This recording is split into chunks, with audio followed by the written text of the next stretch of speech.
Hello everyone, this is Shrija Mukherjee from Monalap a Lifelong Positivity 30 Days Gratitude Challenge এর আজকে হচ্ছে 28তম দিন 28th day.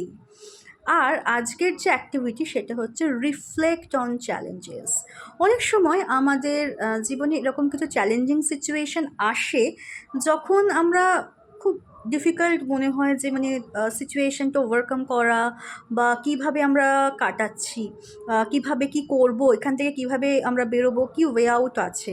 কিন্তু যখন আমরা ওয়ে আউট খুঁজে পাই, যখন আমরা বেরিয়ে আসি, তখন আমরা যদি একটুখানি রিফ্লেক্ট করি আমাদের সেই চ্যালেঞ্জটাকে, আমরা দেখবো আমরা অনেক কিছু শিখেছি বা আমরা যে ওয়ে আউটটা পেয়েছি আমরা সেই ওয়ে আউটের কাছে কিন্তু কৃতজ্ঞতা স্বীকার করতে পারি, কৃতজ্ঞতা জ্ঞাপন করতে পারি। তো সেই জন্যই আজকের এই অ্যাক্টিভিটি রিফ্লেক্ট অন চ্যালেঞ্জেস।